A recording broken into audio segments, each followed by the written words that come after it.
stuck in a project now. Well, not stuck. I think stuck is the wrong word. I'm engaged in a project now. I'm engaged in the rewrite of the very first novel that I completed.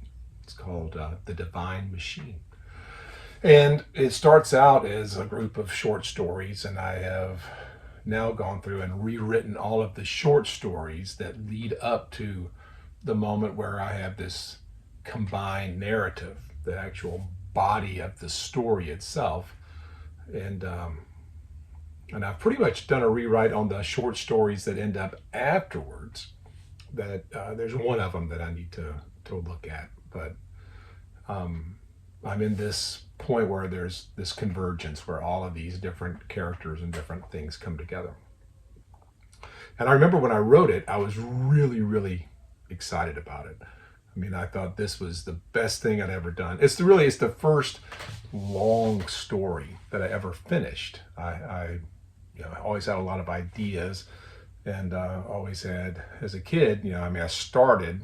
I can show you the beginnings of several things, but I never finished a long story. I wrote a lot of short stories, but then I finished this long thing, and I felt really good about it.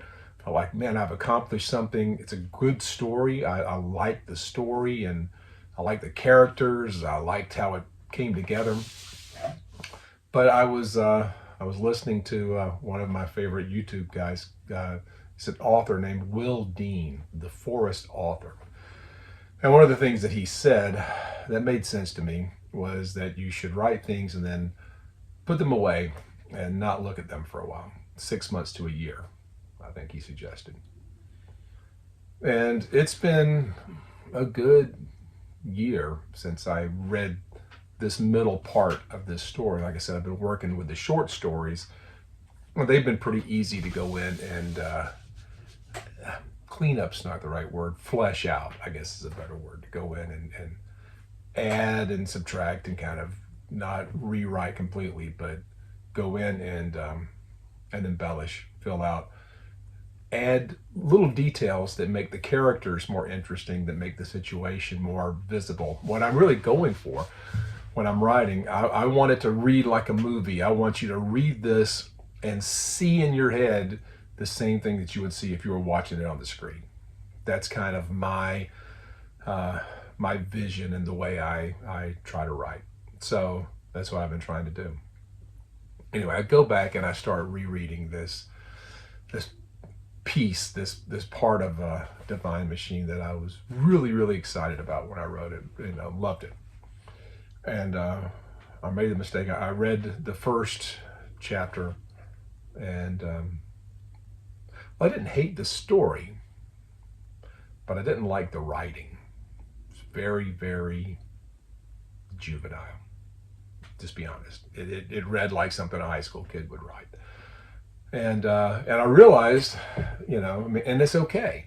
I've grown a lot and I've written a lot since I wrote this, right? And so I have found a better voice. I have learned stylistically how to write better. I have learned things that work for me.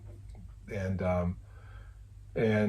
so I'm now rewriting that particular part of the story. And it's kind of daunting because it's a big part of the story, and it's going to take some time to do that, but it's only time, right?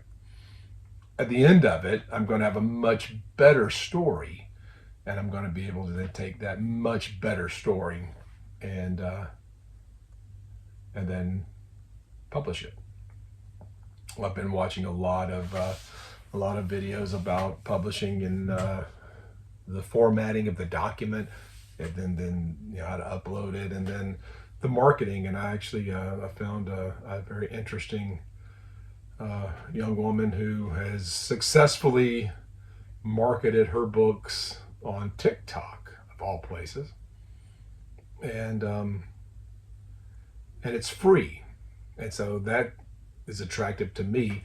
It's not that I'm necessarily opposed to investing a little bit of money in advertising or whatever, but it can become a very expensive thing to be pumping money into the book hoping that you're going to break even or make some money on the book. That's a business part of it that, if I can figure out a way to market, stimulate sales without having to put money into it, if I can just invest time and effort, because I have time and I don't mind putting in the effort, and that can drive sales, then that is a much more attractive model for me. So on my journey, that's really, I would say, if you said, Mark, what's your number one goal? My number one goal is to create a revenue stream from my writing that doesn't cost me anything. That's why I was excited about getting Golden Storyline Books to publish The Weight of the Gods. It doesn't cost me anything. My book is on Amazon. It's sponsored. I was looking at it just the other day, looking at the website. It's a sponsored book, which means they are buying advertising on Amazon, which drives your visibility up, which stimulates sales. It's the game, right? So they're doing that. I know that's happening. And so that's pretty cool. I will find out after 6 months. I'll get my first financial statement and see how much money I've made. That's kind of one of the downsides, is I'm not in control of the dashboard of what's going on with this book. If I were to self-publish, then I would have that visibility. So, that's one of those, it's an attractive thing, especially if this TikTok marketing thing works. And I'll put that, the link to her video in the comments here, so you can go in and look at it and see what you think, because I'm not on TikTok. I don't really know much about it except that the kids love it. But if you can stimulate sales by creating visibility on TikTok, and then they go and they click on your book, and you get clicks, which makes the algorithm at Amazon happy, which then gives it organic visibility. And then with that, the more eyes that see it, then the more sales you get. And it's, at the end of the day, about revenue. Well, it's actually about writing. But it'd be nice to make some revenue, right? Maybe I don't think I'm evil for wanting to make some money doing this. And so that's kind of where I'm at. Back to the rewrite.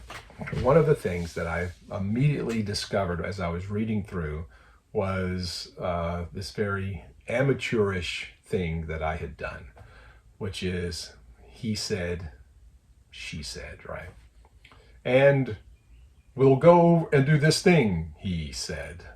She said, we'll do that. He said, we'll do this. They did this thing, and then he said, you see what I'm saying? And I have since figured out how to not do that. That's really not necessary. If your prose is right, if you've structured your sentence right, the reader is going to know who's talking. And so what I'm now doing is going through and taking out every he said, she said out of my narrative, and then rewriting the preceding sentence or the following sentence to make sure that you, the reader, understand who's speaking and what the context of that conversation is. It's a better way to do it. It's more natural when you read it. It reads much more conversational than, because nobody ever says, yes, and then I said so and so. You just say what you said. And that's kind of the whole idea for me in narrative, is to create, especially in conversation, a real sense of conversation. The other thing I like to do is to give the character something to do with their hands or their feet or their head. So my characters will wave a hand, they'll put a hand in a pocket, they'll fiddle with a glass, they'll nod their head or cock it to one side, they'll do different things. Because I'm trying to create a visual image of the conversation, so that as you're reading it, you don't even necessarily pick up on the details. The details just help you see the scene. And if I can do that, then I feel like I've done a better job than. And he said, and then they did this and they did that, and she said this and she said that, blah, blah, blah. And how boring is that? So anyway, that's just where I'm at. I have grown as a writer in the last 2 years, and because I've written a lot. And so I'll encourage you, wherever you're at in your journey, just keep writing. And don't be afraid. Again, I've said this before, but don't be afraid to go back to those early things and read them again, and don't hate them, because it's a good story. The story I wrote is a really good story. I just didn't write the story very well. I didn't communicate the story very well. And I mean, even as the people read it and they liked the story, but as I look at it now, I know I can do better. And so that's what I'm doing. Like I said, I'll leave the link to, I'll leave Will Dean in there, and then I'll leave this young woman. I wish I could tell you her name, but I don't know it. And then there was another interesting guy who I found who gave a really good tutorial on how to format your manuscript for KDP, for Kindle, using Microsoft Word, which is what I use. I'll put all of those in there. These are very helpful videos, and they're not trying to sell you anything. I really detest watching a video for 20 minutes where they keep saying, I'm going to tell you something, I'm going to tell you something, and then 20 minutes later they go, now I'm going to sell you something for $100 or $500 or $1,000. I'm going to put you in this master class to give you this information that I thought I was going to get in my 20 minutes. The videos I will link to don't do that. They just give you some really solid advice, I think. So anyway, I will do that for you, my faithful 9 viewers. Again, thanks for being on this journey with me. It's interesting. And until we meet again, keep writing, keep moving forward. Don't forget you're loved. And never forget you are an important part of this universe. You really are, especially to me. Thanks again. See you soon. So I was thinking I should give you an example of what I'm talking about when I talk about rewrite. So this is just a quick little snippet. I'm going to read the little passage that I first wrote, then I'll read the second one, and you can see the difference that just a few words and a little bit of restructuring can make. So here's the first one. Steve had found an old solid-state television buried in a supply shed and was trying hard to make it work. So far, all he had gotten was static, but he had hope. I need a digital receiver, he said to the group as they sat drinking their cocktails in silence. We don't have one, Donna said. Now, that was the original line. That was the original little passage. When I rewrote it, this is what I wrote. Steve had found an old solid-state television buried deep in a supply shed under tattered beach umbrellas, broken chairs, and spider webs. He was trying hard to make it work. So far, all he had gotten was static, but he had hope. I need a digital receiver. His voice punctured the atmosphere as they sat drinking their cocktails in silence. We don't have one. Captain Donna Simmons sipped her mojito and bit her lower lip. See the difference? It's the same information. One of them paints a little bit better picture, and that's the idea that I'm going for with what I'm doing. So anyway, I just wanted to share that with you, and again, keep writing. You keep learning the whole time. Hey guys, one last thing. I am always interested in beta readers. Beta readers are just people who are willing to actually read what you write and give you honest feedback on it. If you are interested in being a beta reader, please send me an email at theeclecticmonk@mail.com, and I will send you PDF copies of things that I've written and get your feedback. It's as simple as that. No obligations, no cost. Thanks. See you soon.